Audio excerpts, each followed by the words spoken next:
If your kid's too sad or your wife won't smile, just jam a nice pick in the rap for a while. Cause brains are fun until they're not. Poke 'em once, now they forgot. Dr. Freeman's mobile lobotomy service. Today we're going to be talking about the history of lobotomies, more specifically Mr. Walt Freeman, who is responsible for the mobile lobotomy catastrophe known as the Lobotomobile.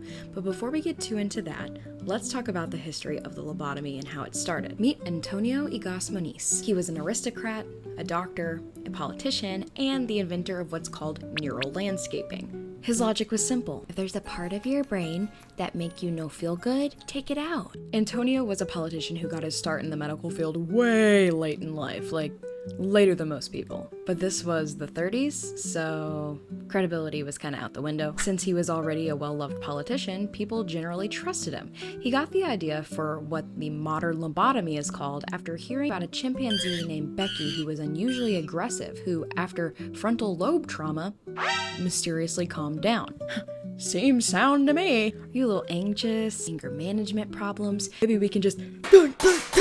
He did his first ever brain snipping on a 63-year-old woman with alcohol injections that went past the skull and into the frontal lobe. And for this, he won a Nobel Prize. I'm not joking. In 1939, he was shot working in his office by one of his own patients. I feel like there's a joke in there somewhere. But it's important to note that the shot was not the cause of his death. It caused a hemorrhage, and he died from that later on, 20-ish years later in 1955. And even though the lobotomy has since been banned and kind of been proved to be torture, who cares about that? Due to his lifelong commitment to philanthropy, sciences, arts, and politics, he developed the practice of what's known as a lobotomy out of a genuinely good place in his heart, I guess, so his Nobel Peace Prize still stands. So it's problematic, but it's really not, what we think of when we think of lobotomies, okay? But one thing about Americans, especially in the 40s, we are showmen. We are entrepreneurs,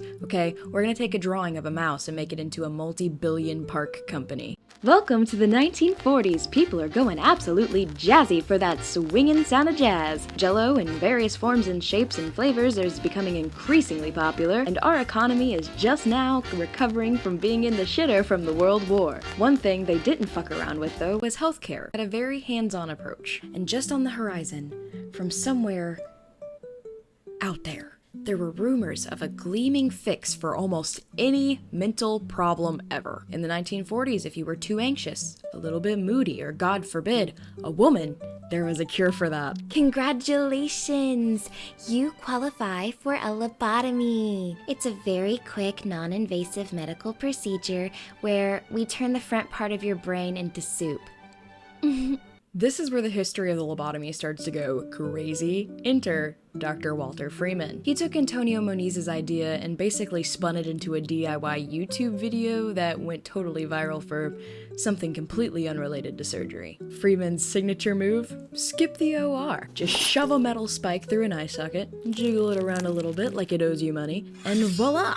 Your patient now has a license to chill. Walter Freeman was inspired by the work of Moniz and began his own work practicing lobotomies around the United States. They were what we call one-day outpatient surgery procedures, Meaning no OR, no major prep, nothing of the sort. Just a pop behind the eye and straight slicing and dicing in there. For the majority of his career, he began doing lobotomies with a world-renowned neurosurgeon named James Watts. After Freeman began his more impulsive and untested ice pick technique, James washed his hands of Freeman and said that the procedure was too crude and too dangerous for him to continue, and his own partner left him. Let that say what it needs to say, aka, "You're one crazy mofo, Freeman. I'm getting the fuck out of here." But that didn't stop the man from doing what he loved. Freeman continued his dream of mutilating people. Cut to Freeman in a Scooby-Doo style van traveling around the countries doing lobotomies in the basements of hospitals, churches, and anywhere that would let him. He was a man who probably shouldn't have even had a license to drive a car, let alone a license to dig around in people's heads. He wasn't just a doctor. He was also really into van life. God forbid men have hobbies. He coined the name the Lobotomobile. I am not shitting you. It was America's very first mobile brain destruction unit. It was recorded that sometimes he traveled from place to place, lobotomizing up to 25 people a day, even including young children, one recorded to be as young as 4 years old. The thing has been on Earth for literally less than 5 years. Literally less than half a decade. Do you think we could just see what happens as it grows up before we start popping ice picks in its head?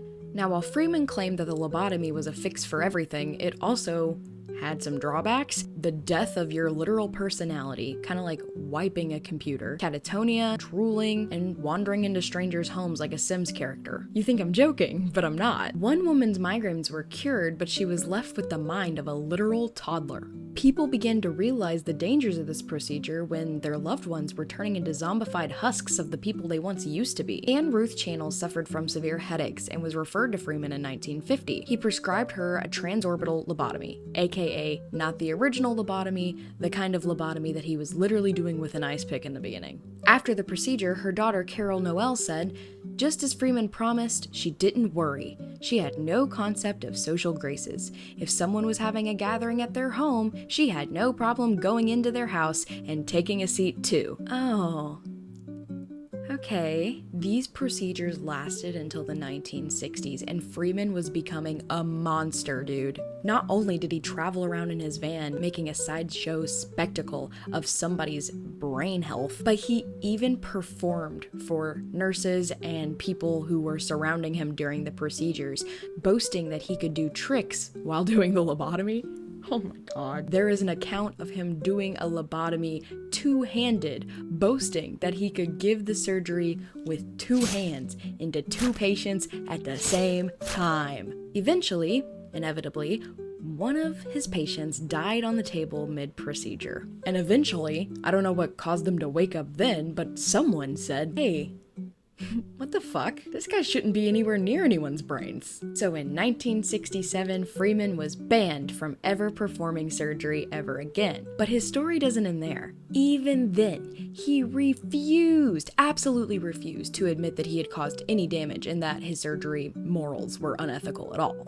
Out of nearly 3,500 patients, 100 of them died, and countless of them turned into basically zombies, wiped of the personality that they used to have. Their families supported them to get a lobotomy to cure their mental health issues when afterward they became a full-time job just to take care of. Freeman literally spent the rest of his life driving around in his lobotomobile, visiting past patients and checking in on them like they were some kind of weird houseplant he had to water. The lobotomy was a medical advancement that was once considered a miracle. In a few instances, it did work. Not ethically, but it did what they wanted it to do. But in reality, it turned over 50,000 people into blinking brain-dead mannequins. The Lobotomobile is more than just a creepy kidnapper van. It's actually a symbol of what happens when modern medicine skips peer review and goes full Mad Max. Today, lobotomies are banned, but the lesson here is still fresh.